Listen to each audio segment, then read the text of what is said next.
there, it's Alexis Hasselberger, time management and productivity coach. I really believe strongly that it's important to know kind of who we are. Of course, that's an obvious thing, but there's a lot of different facets of our personalities, of our natural traits and tendencies that can help inform how we do things.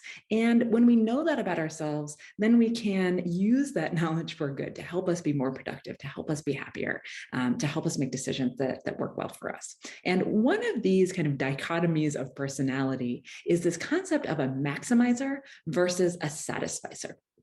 Now, a maximizer, this is about decision making often, and a maximizer is somebody who really is always striving for the best. You are doing all the research. You want to, find out all the details. You need all the research. Before you can make a decision, you need all that data. Right. This is someone who, if you're going to maybe buy some headphones, you are spending a long time on Amazon looking at all of those reviews. Maybe you even have a spreadsheet of all the different factors there, but you are trying to make sure that you have the best possible decision. Now, this can be really good to lean into in really big decisions, right? Like having a baby, taking a new job, quitting a job, spending a whole bunch of money. Like these are good times to lean into being a maximizer. But on the flip side of that, it can also cause a lot of problems because we end up spending a lot of time on things that maybe aren't as necessary, right? Like those headphones. Maybe, we're spending a lot of time at the toothpaste aisle figuring out what to buy. And so we end up kind of wasting a lot of time and feeling like we're stuck in our own research, that we can't move past that. Now, on the flip side of this, we have a satisficer. And that's a hard word to say. I've just had a lot of practice, but a satisficer is someone who actually is striving for good enough.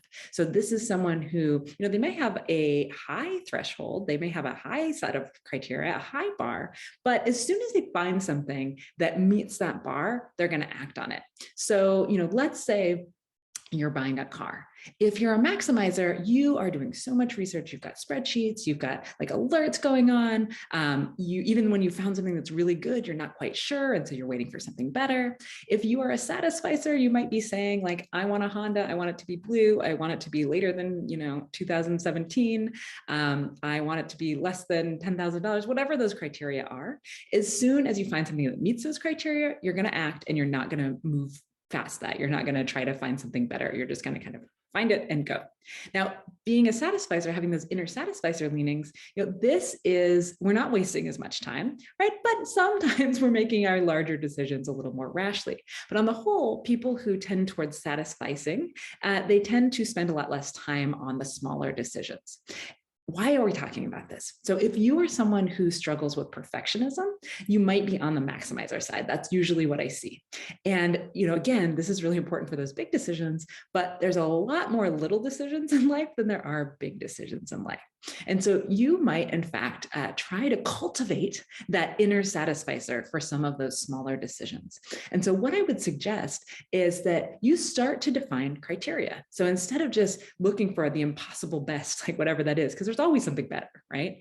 That you define a set of criteria. Now, your criteria might be so much more detailed and, extreme than the criteria of somebody who just comes to satisfaction naturally, right? That comes to satisfacing naturally. But for those things that, are just not as important in life, where you might be struggling with spending too much time on a decision that shouldn't be taking you this long, or you don't want it to take you that long, right? I mean, if you want it to take you that long, great, go for it, right? But if you don't want it to take you that long, then try defining a set of criteria for yourself. Make sure you feel good about that criteria. That criteria might be very high. Your bar might be very high. But if you can start to define criteria, then it's going to allow you to make decisions faster, especially for those things that, maybe don't deserve as much of your time, or where you might be frustrated with yourself because it takes you so long to make a decision because you stay in that research mode for a really long time. So with any type of, personality-based thing, trait-based thing, one is not better than the other, right? Both have drawbacks, both have positives. But if you're finding yourself spending a lot of time on things that you really, you don't actually think are that important, but you're still doing it, this might be a way to help you to really tamp down on the amount of time you're spending on something that isn't actually as important to you. What's up, guys? Video editor here. Just want to quickly say that only 11% of you guys are actually subscribed. So, we're trying to get to 1,000, so it'd be a big help if you subscribe.